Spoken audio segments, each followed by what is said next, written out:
In our probability lectures so far, we've dealt with one or two events occurring. Now let's take a look at what happens when we have multiple events occurring or events that can occur at the same time. So in this lecture, we'll go over the third and fourth basic theorems of probability and how they're applied given probability statistics.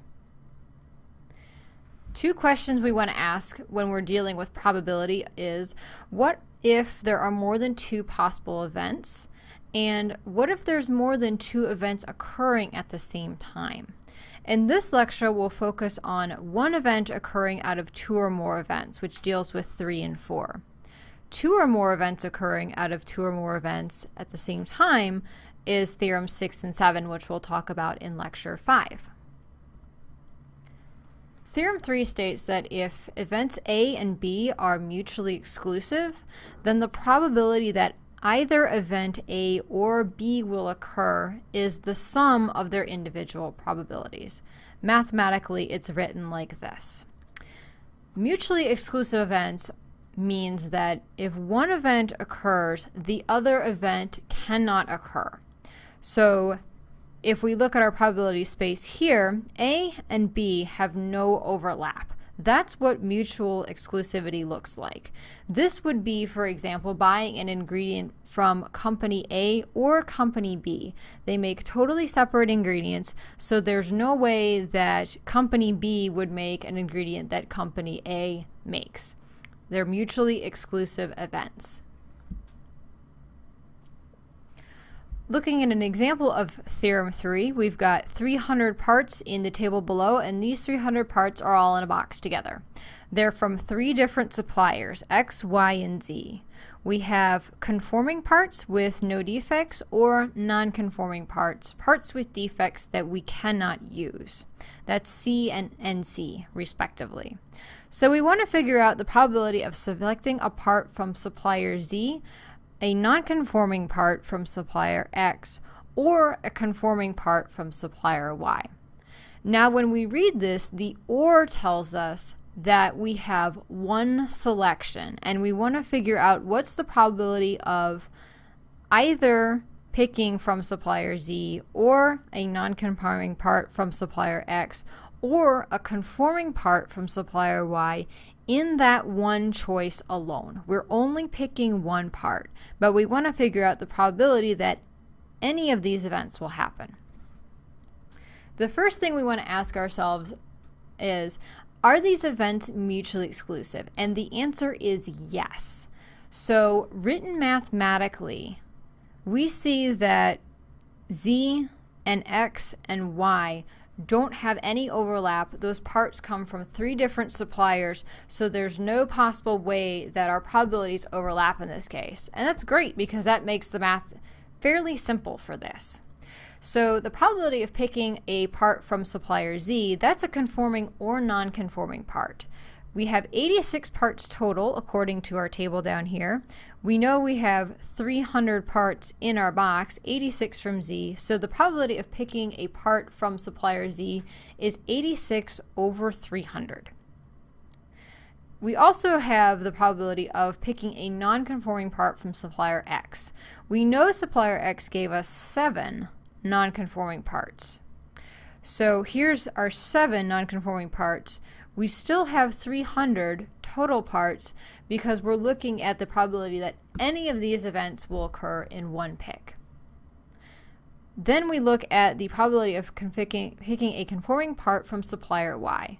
Supplier Y gave us 133 conforming parts. So we put 133 parts that we can have out of 300 total parts. Again, this doesn't change because we have just one selection and there's no overlap with any of our other events.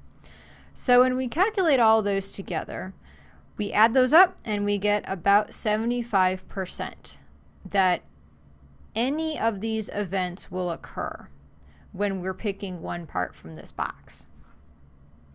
But what happens when we have overlap? That's when we introduce Theorem 4.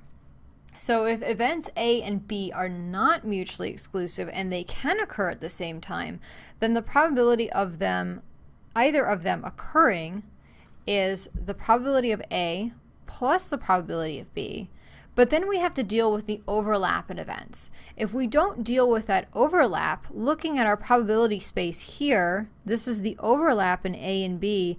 When we add the probability of A to the probability of B, we're double counting this space in the middle. That gets counted twice, and so we need to subtract out the overlap. So that space is only counted one time. This is said as A intersect B, because A and B are intersecting right here. Let's take a look at an example of using Theorem 4. So we're back to our 300 parts in our box, and we want to know the probability of randomly selecting a part that is either from supplier X or a non-conforming unit. Now, looking at the language that's used here, we have an OR statement. So that indicates one pick. So one pick, but our events are not mutually exclusive because supplier X gave us some non-conforming parts. If this was 0, then our events would be mutually exclusive because we know there's no overlap. And so we could still use Theorem 4, but the probability of event A, an event from supplier X, and event B, a non-conforming unit, their overlap is 0. So we're subtracting 0 out, and that's actually what Theorem 3 is. But we do have some overlap, so we need to account for that. Let's take a look at how that happens. So we have the probability of picking a part from supplier X. They gave us a total of 72 parts. So we divide that 72 by the total number. Then we want the probability of picking a non-conforming part. So we've got 21 total non-conforming parts out of 300 parts in our box. Probability is 21 over 300. But we double counted the 7 non-conforming parts from X because they're counted here in this 72. They're also counted here in this 21. So we can't have it counted twice. We need to subtract out those 7 non-conforming parts. So we find that our overall probability of picking a part from supplier X or a non-conforming part is 28.7%. Now, looking at this example, you can say, well, I can just figure out the number of conforming parts from X, add that to the total number of non-conforming parts, and get 28.7%. Yes, you can. That is a perfectly acceptable way to do this. However, you're still doing the same basic thing. You would use 65 here, which is 72 minus 7. So you're still using Theorem 4 in that case. Theorem 4 is nice when you don't have total probability data like this. So if you knew only the number of parts from X, but you didn't necessarily know some of this other data, then you would be able to still calculate your probabilities this way.